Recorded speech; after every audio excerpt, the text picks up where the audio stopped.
Bismillahirrahmanirrahim. Assalamualaikum warahmatullahi wabarakatuh.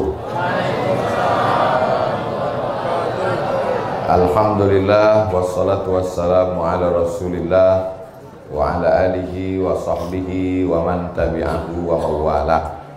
Yang sama-sama kita hormati Ketua Surau Ad-Din beserta seluruh pengurus, para alim ulama, guru-guru kita, para asatiz, semua jamaah yang hadir tak dapat saya sebutkan satu persatu. Insya Allah kita semua dimuliakan Allah Subhanahu Wa Taala. Amin ya rabbal alamin. Tema kita keutamaan infak dan sedekah. Kalau ada orang memasukkan duit ke kotak, itu namanya infak.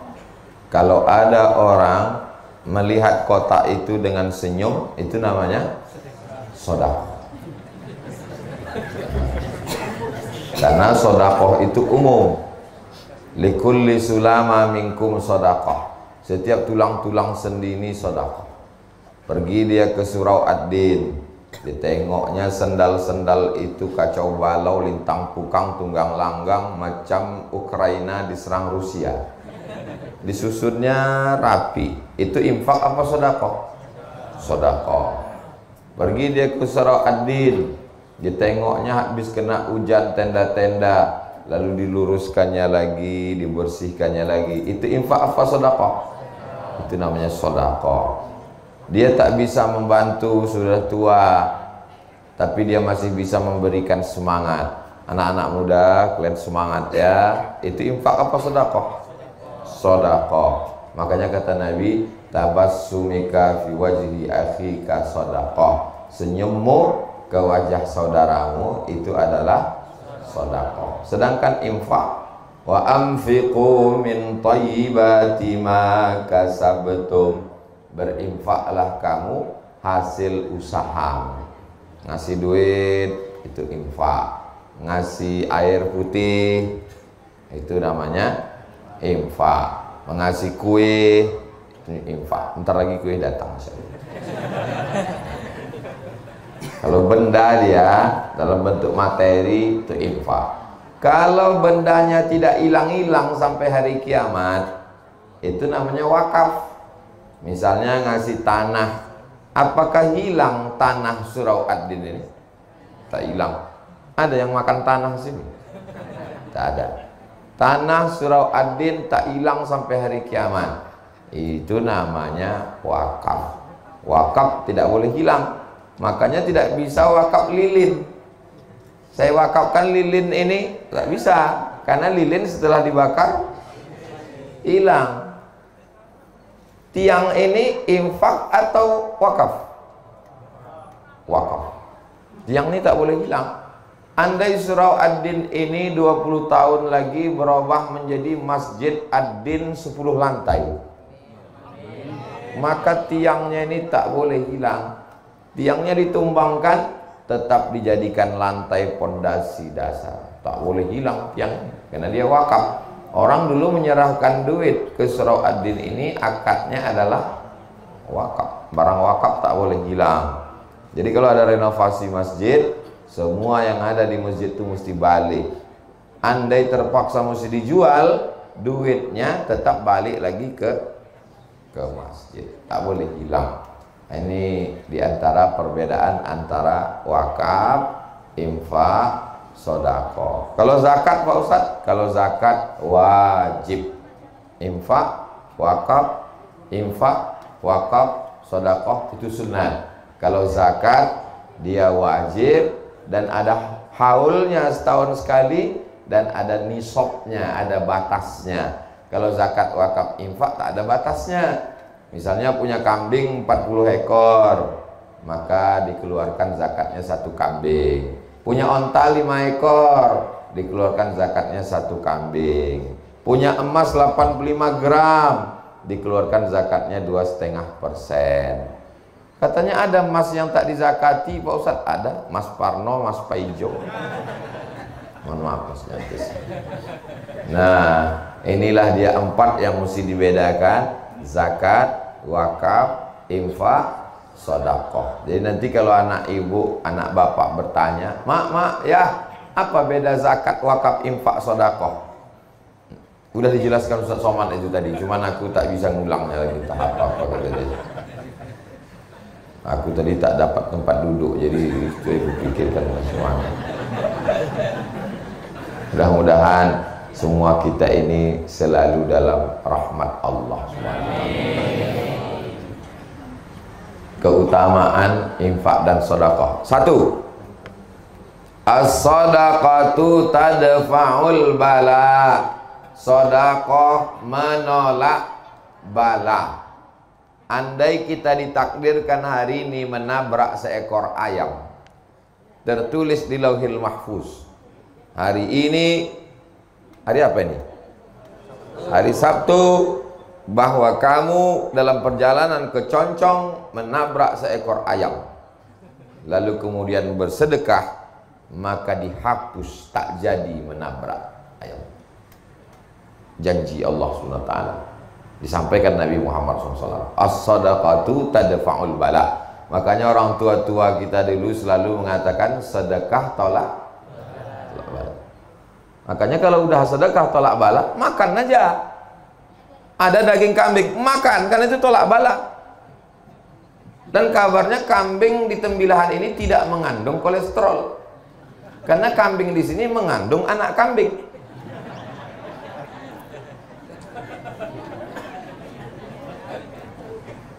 Kita selalu minta tangannya begini ya. Begitu tolak bala langsung berbalik. Allahumma dafa'anal ghala wal waba wal bala wal riba was suyufal mukhtalifata was syada'ida wal mihal. Menolak segala bala. Dia lupa ada satu lagi cara menolak bala adalah apa pula bersolawat. Solawat betul juga, tapi tema kita ini bersedekah. Salawat bagus, tapi tema kita ini sedang bersedekah. Kadang orang-orang pelit nih kalau begitu dibelok-belokkannya, biar tak keluar duit. Apa tak sanggup Allah Subhanahu wa Ta'ala menurunkan emas 3 ton di halaman surau Ad-Din ini? Innama amruhu idza arada syai'an ayyakula lahu kun. Sanggup, mudah bagi Allah. Kenapa tak diturunkannya? Ujian. Ada orang diuji kakinya datang ke surau, buktinya lulus. Ini jamaah tembilahan diuji kakinya untuk datang ke surau Ad-Din, becek-becek, hujan-hujan, pagi-pagi, dingin-dingin, lulus. Datang dia kemari. Sampai kemari di luar pula. Tak merajuk dia, tetap bertahan. Andai ada orang yang diuji telinganya mendengarkan ceramah, lulus. Tapi ketika diuji kantongnya, disitulah kumat penyakit asli. Jadi ini sedekah, infak ini adalah ujian dari Allah. Mudah-mudahan kita semuanya lulus ujian insya Allah. Jadi kalau mau dijauhkan dari segala matra bahaya bala. Anak saya kuliah di Jakarta, di Jogja, di Surabaya, di Medan, jauhkan dari bala, Pak Ustadz, sedekah. Suami saya sedang di luar kota, Pak Ustadz, doakan supaya jangan sampai dilarikan pelakor, sedekah. Istri saya cantik, Pak Ustadz, takut saya dia dipelet orang, sedekah. Namanya sedekah tolak bala. Belum ada lagi tolak kuih, tak ada. Belum ada lagi tolak teh tarik, tak ada. Yang ada tuh tolak bala. Bagaimana cara menolak bala? Doa. Bagaimana cara menolak bala? Zikir. Bagaimana dengan cara menolak bala? Kata Nabi, idza ra'aitum, kalau kamu menengok ada bala, musibah datang, maka kata Nabi, fatasaddaqu, maka bersedekahlah kamu. Bapak Ibu yang ada di dalam surau Ad-Din, jangan menyepelekan saudara kita yang ada di luar. Boleh jadi mereka lebih dulu masuk surga daripada kita. Diaminkan orang itu. Awas Bapak Ibu. Subhanallah. Itu yang pertama. Yang kedua, kata Nabi SAW, Da'u mardakum bis sadaqah. obati orang yang sakit di antara kamu dengan sedekah. Dawu, obati. Mardakum, orang yang sakit di antara kamu bis sedekah, dengan sedekah. Datanglah orang menjumpai Imam Abdurrahman bin Mahdi ahli hadis. Lututku ini udah benanah 7 tahun tak sehat-sehat. Tolonglah aku wahai Imam Abdurrahman bin Mahdi. Imam Abdurrahman bin Mahdi ingat hadis Nabi. Kata dia, kau sedekah. Sedekahnya gali sumur. Cari kampung yang tak ada sumurnya, gali sumur. Setelah digali sumur, kering nanah di lututnya itu sehat. Apa hubungan sumur dengan lutut bernanah? Ternyata orang kampung habis minum berdoa, ya Allah, balaslah kebaikan orang yang bersedekah sumur ini. Tak ada yang sulit bagi Allah Subhanahu wa ta'ala. Ada orang Saudi Arabia sakit, pergi ke Amerika, medical check up dari ujung rambut sampai ujung kaki. Kata dokternya, pulang ke rumah, makan enak, tidur enak. Nanti mana tahu bapak ibu di Tembilahan periksa di rumah sakit, kata dokter, pulang ke rumah, makan enak, tidur enak. Itu artinya malaikat maut sudah dari Rengat menuju Tembilahan. Sudah tak ada obatnya. Malaikat maut udah di jalan. Kata dia, tak ada obatnya lagi nih bu, pulanglah. Ingat dia hadis Nabi, dawu mardakum bisedekah. Pulang dia ke Saudi Arabia, sedekah, sedekah, sedekah, sedekah, sedekah. Habis itu dia berangkat lagi cek terakhir. Heran dokter itu, kau makan apa? Biasa. Pakai herbal apa? Biasa, tak ada apa-apa. Tapi pesan Nabi kami, dawu mardakum bisedekah. Berobatlah kamu dengan sedekah. Cerita ini disebutkan dalam kitab judulnya Gharaib wa Taraib Sa'ah wa Sa'ah. Diterjemahkan ke dalam bahasa Indonesia, semua ada saatnya. Penerjemahnya Abdul Somad. Cari bukunya di internet. Semua ada saatnya. Abdul Somad. Buku itu bestseller, tebal. Bapak Ibu yang dimuliakan Allah SWT. Waktu saya sampaikan hadis ini di salah satu masjid, dawu mardakum bisedekah. Obati orang yang sakit di antara kamu dengan sedekah. Dawu mardakum bisedekah. Obati orang yang sakit dengan sedekah. Ini tema subuh ini luar biasa ini. Kenapa? Saya heran. Kenapalah surah Ad-Din ini judulnya keutamaan infak dan sedekah? Lama saya berpikir. Ketiga, waktu orang sudah mati, masuk ke liang lahat, ya wahidun, yang tinggal di kubur itu cuma satu. Yang satu yang mengalir itu yang disebut Nabi sedekatun jariyah. Jariyah artinya mengalir sampai hari kiamat. Kalau membacakan Al-Fatihah mesti disebutkan ila ruhi fulan bin fulan Al-Fatihah, baru sampai. Tapi kalau untuk sedekah jariyah, siapa yang berwakaf tanah surau Ad-Din ini saya tak tahu namanya. Tapi dari mulai ayat yang saya baca jadi imam tadi, tausiah, zikir dan doa, mengalir pahalanya ke orang yang berwakaf surau Ad-Din sampai hari kiamat. Zuhur, asar, maghrib, isya, i'tikaf, salat Ramadan, tarawih, mengalir. Itulah yang diingin-inginkan orang mati, mendapatkan pahala yang tak putus. Ibu-ibu masih ada wirid Yasin? Ada. Begitu pas, jangankan mati, maaf cakap, sedang halangan aja udah tak datang. Ibu anu kok nggak datang? Ya dia belum bisa datang. Kenapa? Anaknya masih kecil. Oh, ibu yang satu lagi anaknya kan udah besar. Anak yang besar tuh pula menitipkan anak kecil. Dulu tak datang wirid Yasin menjaga anak, sekarang tak datang wirid Yasin menjaga cucu. Belum lagi mati udah berhenti wirid Yasin. Tapi ada yang mengalir sampai hari kiamat. Itulah dia sedekatun jariyah. Bapak Ibu mau dapat amal mengalir sampai hari kiamat tak putus? Lunaskan hutang surau Ad-Din. Ini memang iklan ini setiap 5 menit kali mesti diulang terus. Jadi ingat dia. Yang keempat, orang-orang mati itu ditanya sama Allah. Orang mati itu bisa tak ngomong? Tak bisa. Oh, jadi pas malaikat menanya, "Marabbuka?" Tak bisa. "Man nabiyuka?" Tak bisa. "Ma kiblatuka?" Tak bisa. Orang mati itu bisa tak bicara? Bisa.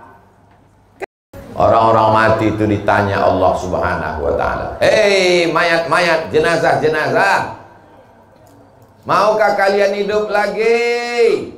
Ditanya Allah Ta'ala. Apa kata orang mati itu menjawab? Jawabannya ada dalam Al-Quran. "Laula akhartani ila ajalin qarib."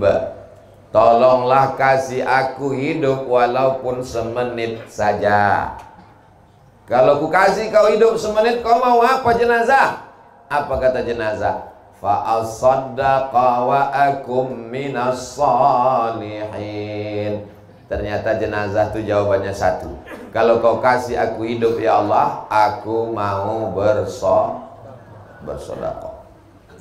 Kenapa jenazah itu tak menjawab? Hidupkan aku mau haji. Hidupkan aku mau tahajud. Hidupkan aku mau kawin lagi. Hidupkan aku mau.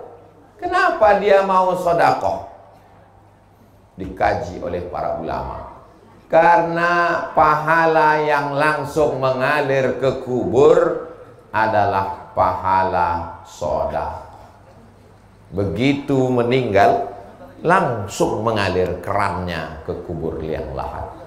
Orang-orang yang berwakaf surau Ad-Din ini, kalau hidup dia dimudahkan Allah segala urusannya. Kalau dia sudah meninggal, dilapangkan kuburnya sejauh mata memandang. Dijadikan makam liang lahatnya salah satu dari taman-taman surga. Dijauhkan kuburnya dari lubang-lubang neraka. Berikutnya yang ke memang kalau belum sarapan nih susah ingat memang. Berikutnya yang kelima. Yang kelima, Bu. Nah, setelah kita masuk ke liang lahat, mengalir dapat amal jariah, akhirnya ditiupkan sangkakala. Waktu ditiupkan sangkakala, bangkit kita dari kubur. Idza samaa'un fatarat, langit terbelah. Wa idzal kawakibun tasarat, planet bertabrakan. Wa idzal biharu fujjirat, air laut naik ke darat. Wa idzal quburu bu'athirat, semua yang dikubur dibangkitkan. Bangkitlah kita semua dari kubur. Tidak ada atap, tidak ada tenda. Tukang penyewaan tenda pun mati tak bawa tenda. Gunung-gunung Pak Ustadz, wa takunul jibalu kal'ihnil manfush. Gunung-gunung macam bulu kambing dihembus angin. Lalu di mana kita bernaung? Yang kelima, kullu mri'in tahta zilli shadaqatihi. Orang nanti akan bernaung di bawah sedekah. Jadi kalau ada di antara Bapak Ibu yang bersedekah 50 juta, utang 130, dikasihnya 50, itu nanti di padang mahsyar atapnya itu terbuat dari beton. 30 juta itu betonnya setebal inilah. Dia santai. Pas santai, itu yang santai itu siapa? Itulah orang tembilahan itu. Yang kaya itu. Kalau yang bersedekah 10.000 Pak Ustadz, payung lah. Datang angin kencang naik dia ke atas. Kalau yang 5.000 Pak Ustadz, kardus. Kalau yang 2.000 Pak Ustadz, koran. Kalau ada yang mau masukkan tadi ke kresek tadi 2.000, Nah, nanti nampak tuh di akhirat. Nah, itu dia. Kullu mri'in tahta zilli shadaqatihi. Semua orang akan bernaung, berlindung, beratap di bawah Ada yang tenggelam dengan keringatnya sampai ke lutut, ada yang tenggelam karena keringatnya sampai ke pinggang, ada yang tenggelam karena keringatnya sampai ke leher. Kepanasan di padang mahsyar. Datang mereka menghadap ke Nabi Adam. Adam, tolong menghadap Allah, kami tak tahan lama-lama menunggu. Kata Adam, aku tak sanggup menghadap Allah, aku malu. Dulu kata Allah, jangan makan buah kuldi, ku makan juga. Datang mereka menghadap ke Nabi Nuh. Kata Nabi Nuh, aku malu menghadap Allah, karena anakku Kan'an mati tenggelam kafir. Mereka datang menghadap ke Nabi Isa. Kata Nabi Isa, aku malu. Mereka membuat patung menyembah aku. Akhirnya mereka datang kepada Sayyidina wa Maulana wa Syafi'ina wa Zuhrina wa Qurrati A'yunina Muhammad sallallahu. Berikutnya yang keenam. Yang keenam itu adalah kata Nabi sallallahu alaihi wasallam, ma min muslimin yusbihu. Kalau ada orang Islam yang nyawanya sampai subuh, kita nyawa kita sampai tak subuh nih, karena sampai inilah kita hidup. Kalau tak sampai udah mati kita tadi malam. Datang saya melayat jenazah. Gimana suami ibu malam tadi? Malam tadi dia tidur Pak Ustadz, nonton TV, megang handphone. Sebelum itu cerita-cerita kami sempat ketawa-ketawa. Terus pas jam 3 tuh kami biasa tahajud. Saya bangunin dia, bang tahajud. Saya pegang pipinya dingin. Rupanya udah meninggal jam 1 tuh Pak Ustaz. Biasanya yang mati mendadak itu kena serangan jantung. Jantung ini kan asal berhenti jantung tuh berdegup, mati. Mana pernah kita dengar, si anu meninggal kenapa? Kena kurap. Mana ada? Saya serius ini.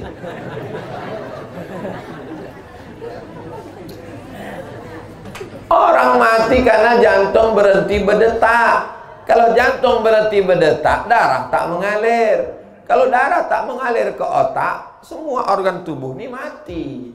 Bensinnya tak jalan. Habis, mati, selesai. Kenapa kita hidup? Karena darah mengalir. Coba ikat kaki itu sebelah paha tuh, ikat pakai tali agak 1 jam.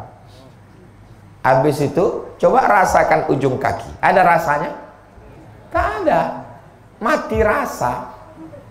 Kenapa mati rasa? Karena darah tak mengalir. Kenapa darah tak mengalir? Karena diikat pakai tali. Begitulah kalau seluruh badan kita ini darah tak mengalir, mati. Kenapa darah mengalir? Karena jantung menyemburkan darah. Dokter hanya bisa menjawab sampai di situ. Kenapa orang hidup? Karena jantung menyemburkan darah. Kenapa jantung bergerak? Tak bisa menjawab. Kenapa jantung bergerak? Yang bisa menjawab itu hanya orang yang berakidah, bertauhid. Karena Allah meniupkan ruh. Ketika ruh itu dicabut, maka jantung pun berhenti berdetak dan berobat. Berikutnya yang ketujuh. Yang ketujuh adalah bahwa Nabi Shallallahu Alaihi Wasallam mengatakan, shadaqatus sirri tadfa'u mitatassu. Sedekah menolak mati su'ul khatimah. Jangan bangga dengan zikirmu, jangan bangga dengan amalmu, jangan bangga dengan ibadahmu, karena kau belum tentu selamat kalau mati dalam keadaan su'ul khatimah. Kita mau mati dalam keadaan husnul khatimah. Anak kita yang membisikkan ke telinga, la ilaha illallah. Iya kalau matinya di rumah. Kalau matinya di pesawat, kalau matinya di rumah sakit, ruang ICU, security pun tak boleh masuk. Yang bebas masuk cuma malaikat maut. Kalau matinya dalam kecelakaan lalu lintas, nauzubillah, siapa yang membisikkan ke telinga kita la ilaha illallah? Tapi ada orang yang dijamin matinya husnul khatimah. Siapa dia? Orang yang bersedekah. Yang bersedekah untuk hutang surau ad-din ini. Ini semuanya mati husnul khatimah. Ada pintu surga itu namanya babus sholat, untuk orang yang banyak tahajud. Ada pintu surga itu namanya babul jihad, untuk yang mati melawan Belanda, jihad fisabilillah. Ada pintu surga itu namanya babul kaziminal ghaiz, karena mampu menahan amarah. Ada pintu surga itu namanya babus shadaqah, itu yang ke-8. Yang ke-8, keutamaan adalah masuk surga dari pintu babus shadaqah. Dan yang akan masuk ke pintu surga dari babus shadaqah itu adalah jamaah dari surau ad-din. Masuklah Abu Bakar Siddiq dari babus shadaqah. Ditanya sama malaikat, Abu Bakar Siddiq masuk dari babus shadaqah, siap. Berikutnya yang ke-9, terakhir. Jadi nanti judulnya 9 keutamaan infak dan sedekah. Mantap. Yang ke-9 adalah, kata Nabi SAW, as-sadaqatu tudfi'u ghadabar rabbi kama tudfi'ul ma'an nar. Sedekah memadamkan murka marah Allah seperti air memadamkan api. Api yang bergelora dipadamkan oleh air. Begitulah Allah tak jadi marah sama orang yang pelaku dosa gara-gara sedekah. Kau sudah bertobat, aku sudah sholat sunat taubat. Kau sudah bertobat, aku sudah beristighfar. Kau sudah bertobat, aku sudah berbuat baik. Ada satu yang belum kau lakukan. Apa dia? Bersedekah. Inilah Pak Ustaz, saya bingung ini, kemana lah duitnya saya campakkan? Lunasi hutang-hutang surau ad-din. Karena saya udah tak sampai hati menengok Pak Ketua, itu yang lah wajahnya. Beda. Saya kan senyum tuh. Saya pun senyum tuh karena belum dikasih tahu judul ceramah. Seandainya waktu dipoto itu dikasih tahu utang surau ad-din 130, mungkin saya tak sanggup juga senyum. Tapi insya Allah sekali lagi nanti saya datang ke surau ad-din ini akan ada secercah senyuman dari Pak Ketua. Menjadi ketua surau ini tidak ada untungnya, menanggung beban di hadapan Allah Subhanahu wa taala, beban pikiran. Jadi mudah-mudahan kita subuh ini mengurangi beban Pak Ketua, dan tidak ada untungnya bagi Pak Ketua, dan tidak ada untungnya bagi Ustaz Abdul Somad. Ini semuanya adalah untuk bekal kita nanti menghadap Allah Subhanahu wa taala. Itulah yang dapat saya sampaikan pada subuh ini. Jangan kemana-mana, kita lanjutkan setelah yang satu ini. Langsung doa. Ala hazihin niyah, mudah-mudahan keluarganya diberi sakinah mawaddah warahmah, anak-anak soleh dan soleh, suami yang belum dapat hidayah dibukakan pintu hidayah, istri yang belum bertudung, belum sholat dibukakan pintu hidayah, negeri kita dijadikan baldatun thayyibatun wa rabbun ghafur. Ala hazihin niyah, al-fatihah.